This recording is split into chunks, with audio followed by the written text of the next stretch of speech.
This podcast is for teachers and educators that want to better understand what racial equity is, get strategies on how to create a culturally responsive learning environment, and learn how racial equity improves outcomes for students, particularly students of color.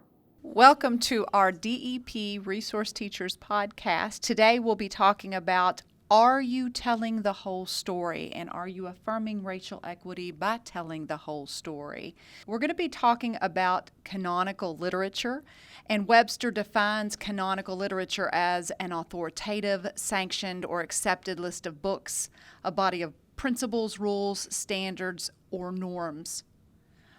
Disciplines have their own canons and are typically upheld as having high merit and valuably contributing to society. But what composes the canon, and more importantly, what does not, is a long debated topic, often political in nature.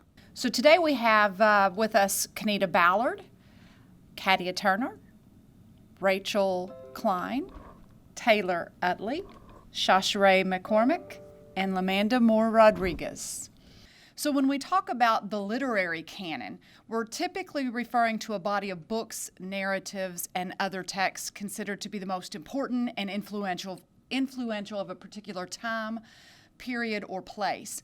So typical textbooks in the Western literary canon include To Kill a Mockingbird by Harper Lee, written in 1960, Pride and Prejudice by Jane Austen in 1813, The Great Gatsby by F. Scott Fitzgerald in 1926, Romeo and Juliet by William Shakespeare, 1595, A Catcher in the Rye by J.D. Salinger in 1951, The Scarlet Letter by Nathaniel Hawthorne in 1850, and maybe even A Brave New World by Aldous Huxley in 1932. So just to throw it out there, what kind of text would be considered canon in elementary or in middle school?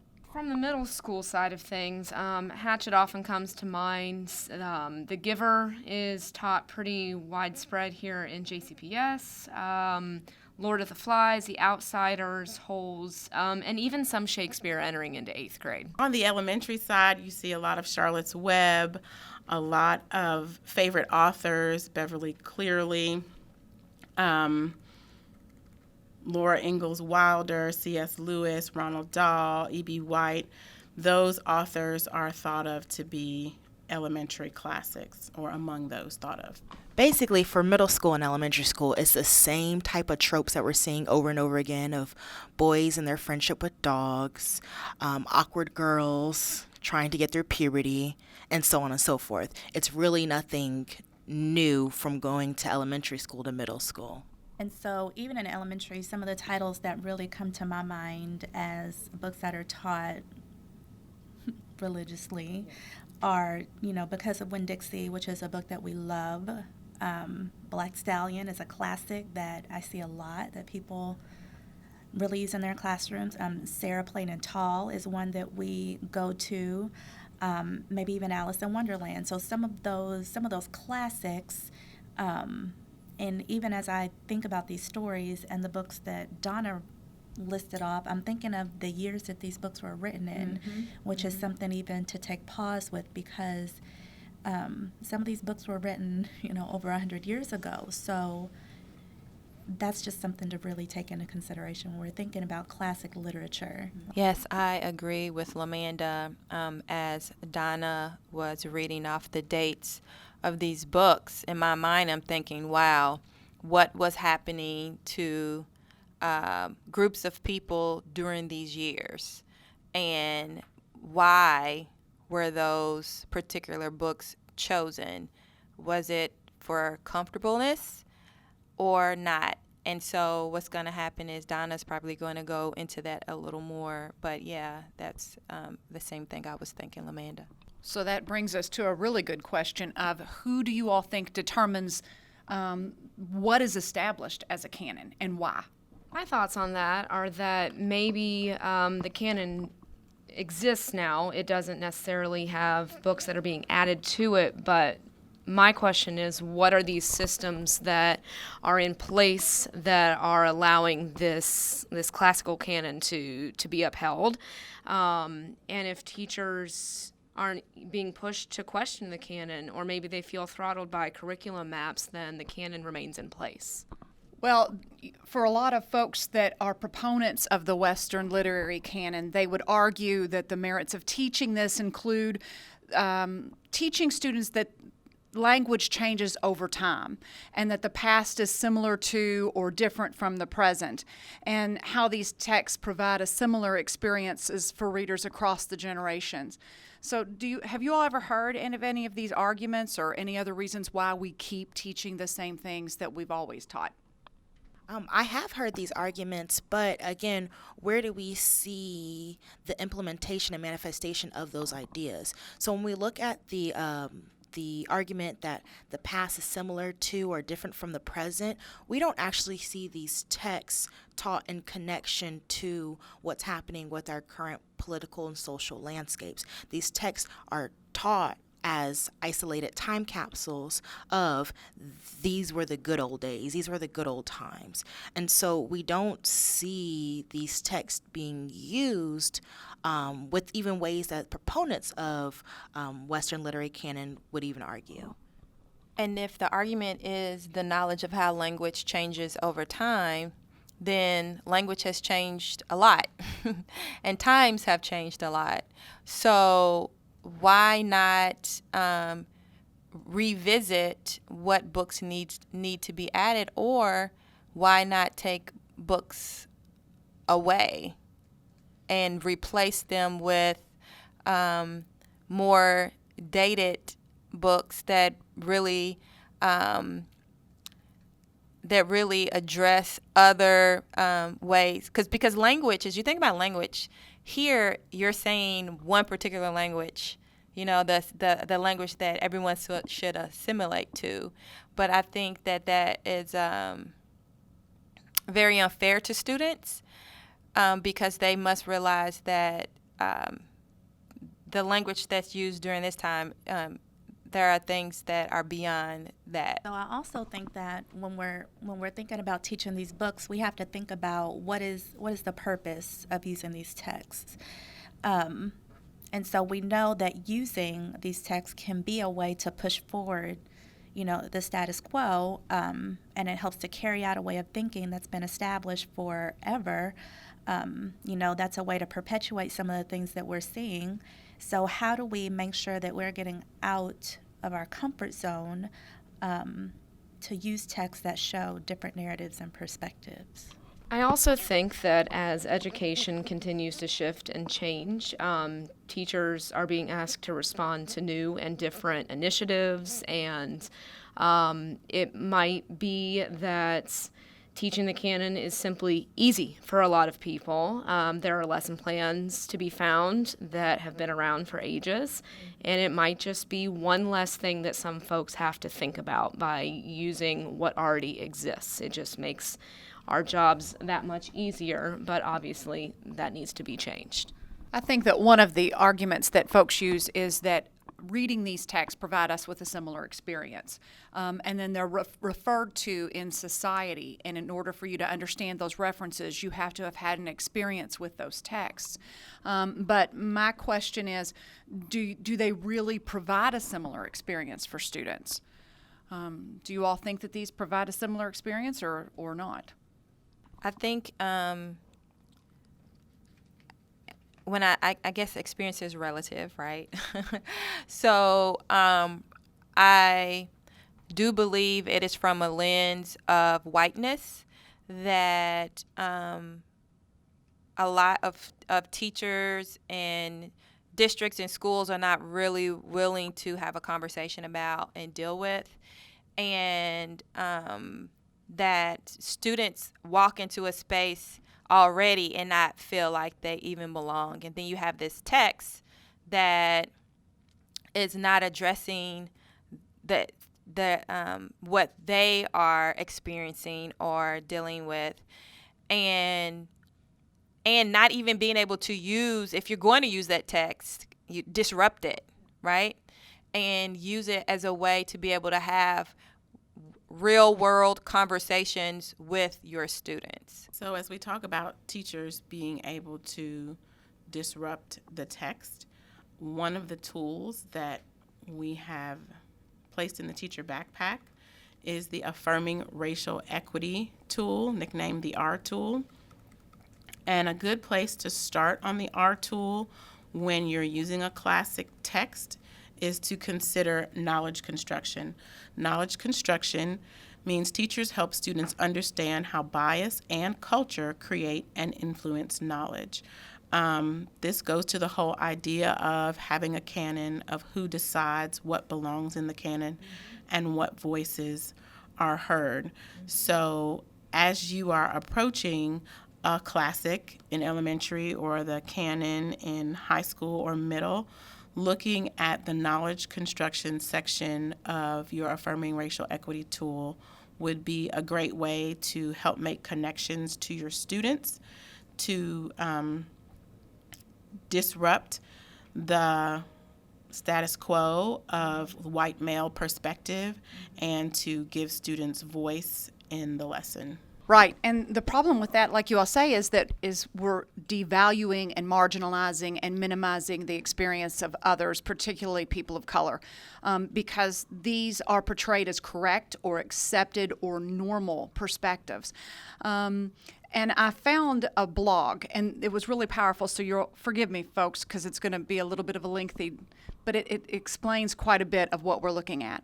So as Douglas Edelstein, a social studies instructor at Nathan Hale High School in Seattle, Washington, he wrote in a blog, a Native American student sat in her 10th grade classroom at our school, reading the classic novel of modern dystopia, Brave New World.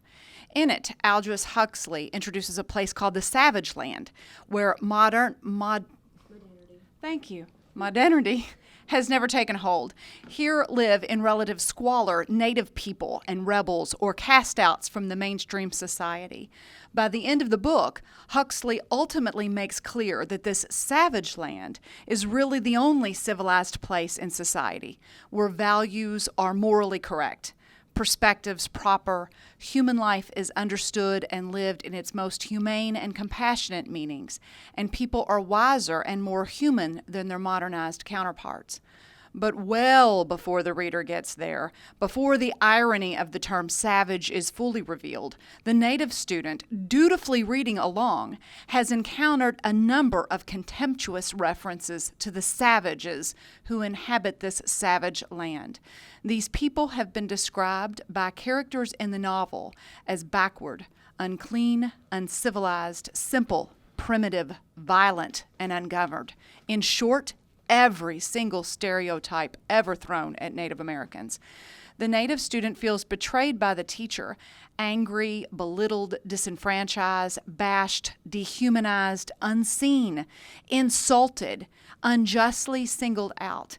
Nearly everything a student would legitimately feel if they've been intentionally and overtly insulted because of their race. The student, feeling racially assaulted, tunes out, turns off, refuses to finish the novel. Well, and why indeed should she finish it?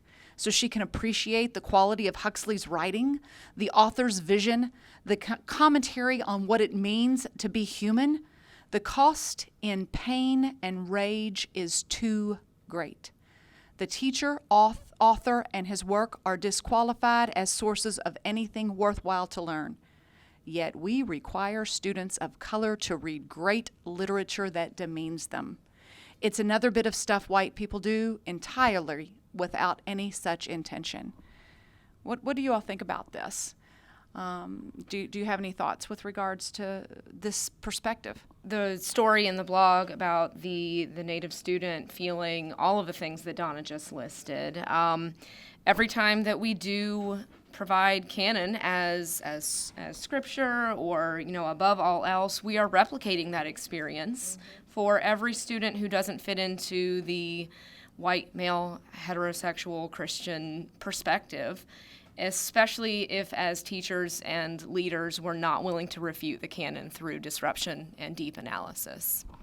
Rachel, I completely agree with that. And I want to head back to the lack of intention, because a lot of folks will say, that doesn't apply to me because I'm a good person and I have good intentions.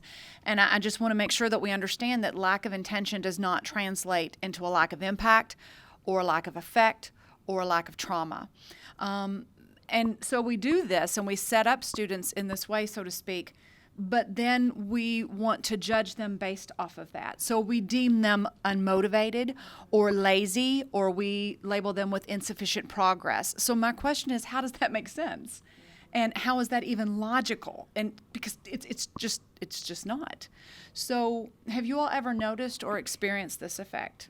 Well, I can say honestly that I try to make sure that the books I have in my classroom are reflective of my students. And I mean, actually, even in elementary school, we read The Miseducation of the Negro, right? There were certain chapters and pieces in the book that I will pull out to have conversation with my students about. And I think that some people would say, oh my gosh, that's too much.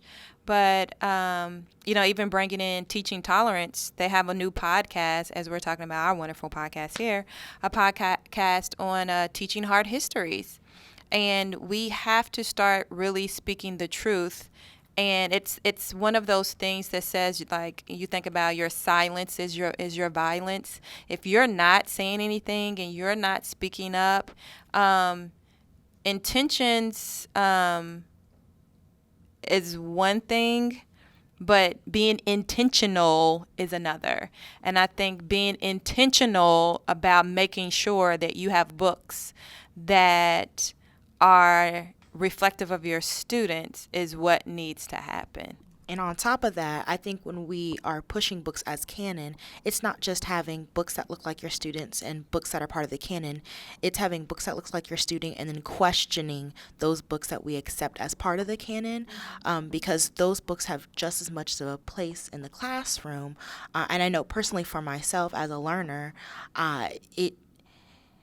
it prepared me to be able to engage in that language and those mindsets that I would see as an adult, as opposed to being caught off guard when I would see, depictions of the continent of Africa as like the dark continent. I already knew how to engage with that perception because I was able to question the text. But again, that didn't necessarily come from somewhere in the classroom. That came from my home life of my mom saying, like, you need to push back on what's being pushed on you.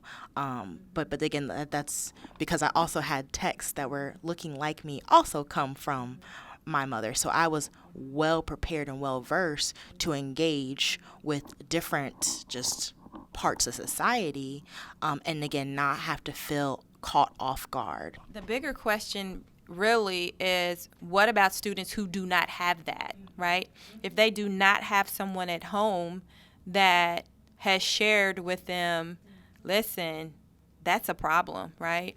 Or kids understanding what a microaggression is, like there are a lot of things that I think, as oftentimes you hear that going to school is trauma for students. You're perpetuating trauma in your classroom when you have those things, right? And if you have these books and you're not sure, we always say, Google, right?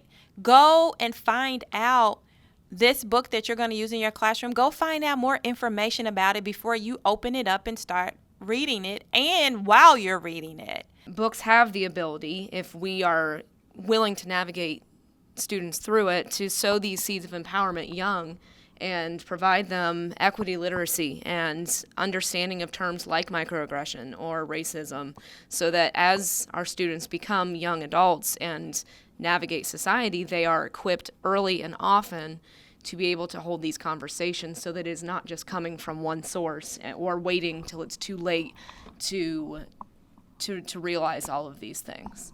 So we have books that we need to use that provide a wider perspective to our students and make sure that they are receiving those messages that Shasharay mentioned that they need to receive, and guaranteeing that all of our students receive that. So is there anything else that we need to keep in mind about texts or authors?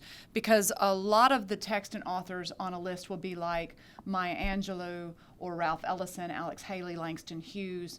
Can anybody think of anything else? Because typically folks will want to use a work because of the author. Like I want to use Langston Hughes, and I will portray him as a black male. Is there any other reasons why someone might want to be aware of background of authors? Well, just in keeping in spirit with this whole podcast, are we telling the whole story? We have to tell the whole story of those individuals, and we have to be mindful of the fact that these individuals were navigating multiple worlds and multiple pieces of their identity. For example, we oftentimes will use Langston Hughes regularly in the elementary school and middle schools and speak to his work as a black man, but we oftentimes leave out the fact that he was a queer black man, and that very much influenced the creation of his text. His narrative influenced the narratives that he created and he produced. And again, we have to put it all together. Something else that I think is important to just keep in mind is as we talk about authors, just thinking about their authenticity. So if you have a book, of course, the teacher should always have read it first, absolutely have vetted it, but then do some research and some background digging on the author. So if you have a book that you're using in your classroom that might be about Chinese or Chinese culture, China, something of that nature, you might want to look and see if the author is even credible to write about that book. So if the author is white and they're writing about Chinese culture, what gives them the right or the information or just the knowledge to write? So I would be a little suspicious of an author who wrote a book about a different culture other than theirs if they have not spent time with that culture, if they have not even gone to school and studied about that culture, if you don't speak the language, if you know no one from that background. Why would I feel like that text is authentic enough to use in the classroom? And to that point, as we're Googling, one of the things that you can Google is a culturally responsive text rubric, and that will give you more descriptors. You could also reach out to your resource teachers through your DEP support request for the same type of documents that can help you look more critically at the text that you're planning to use with your students. So something that we talked about earlier was disrupt text. I believe Rachel brought it up. And to that effect, there's something else that I wanted to add that's a little similar. It's from Teach Intolerance. If you're not familiar with Teach Intolerance, you need to be. And Teach Intolerance talks about reading against the grain. So when you read against the grain, it's asking you, why are we doing this? What is the purpose of this? Well, it says a reader situated in a cultural context other than the one in which the text was written may find meaning the writer did not intend. And the word there is intend. When students read against the grain, they learn to push back against the foregrounding and privilege of a dominant point of view, which is often heterosexual, non-disabled, Christian, white, or male. So this strategy adds the experiences of less represented individuals and groups into the textual discourse. So if you're looking for more information on that, there is literally a lesson on how to read against the grain. I suggest you look that up, seek that out, because that's actually something in addition to the R tool, in addition to disrupt text, in addition to all the other things we've mentioned, of ways that you can be reflective of the things that you put out in your classroom for your students. Okay, so we've talked a lot about like disrupting the text, they're not too young, and utilization of the R tool is all things that you can do along with text rubrics to figure out what exactly you are using in your classrooms. But so I guess that kind of wraps us full circle around to why not? Why not branch out? And so what do you think it is that keeps folks stuck in the canon? And I have a kind of a theory, but I kind of wanted to kick around some ideas with you all and see what you think. I think particularly for our new teachers, it's just easier. They're overwhelmed by all of the things that teaching is, and their time is sapped and pulled in so many directions that they're using what's handed to them. And so the thought of going out and researching on their own, they're not ready for that. And in many districts, we're still handing them the classics or the canon. I also think that a lot of it has to do with the universities, right? I think it's important that universities are on board with having these conversations and talking about and actually teaching our pre-service teachers what it looks like to disrupt a text, what it is to add, or how to create text sets and all of those things. So there's a great book that I've been reading by Imani Perry. It's very powerful, but she says that giving you the space to know me gives you the space to become you. Are you giving students space, right? That, I think that's very, very important, because that's how you build community. That's how you actually teach justice, that we talk about all the time as we spend some time talking about teaching tolerance. You know, in order to understand injustice, you have to first know what justice looks like. And so we need the universities to be a big piece in that. I think a lot of it boils down to fear. And it's a fear of an unknown and a fear of an unfamiliar in front of a group of potentially 31 high schoolers. Because if I do that, I'm setting myself out on a limb and in a precarious position where some difficult conversations are going to come up, and I may not know everything, and how am I going to handle that? And then all of a sudden I have student behavior issues, and what do I do with that? I think one of our greatest points of leverage in the classroom, especially as the playing field is changing and will continue to evolve, is that it's okay to admit to our students when we don't have all the answers, when we don't know something, because that demonstrates some humility. We humanize ourselves that way. I can't tell you how many times in my own classroom where I would tell a student, I don't know, and together we're going to figure this one out. And I think showing that you're still willing to learn and expand and open your consciousness around difference allows our students to feel more comfortable in not having all the answers themselves. And it makes our learning environment a true community where we learn together. Okay, so we've talked about mostly literature today, but I'd like to point out that pretty much there's a canon or a way that's accepted in every single discipline. And so this doesn't just pertain to literature, it applies to all of our content areas. And we've talked about a lot of things today. We've talked about text rubrics as a method for vetting curricular resources for PLCs to use. We've also talked about disrupting the text or reading against the text as another possible resource, as well as affirming racial equity. Reach out, please, to your DEP RTs, because we can assist PLCs or individual teachers in these resources. That's what we're here to do. But regardless, please just keep in mind that we have to provide our students with the whole story, because it affirms their identities and it validates their experiences. It values the wealth of knowledge that comes from other perspectives, because you miss out on that wealth of knowledge when you don't. We need to do these things to prepare our learners to be the globally competent learners that we need them to be. So thanks for listening to our podcast today, and if you need help with any of these resources, please reach out to us.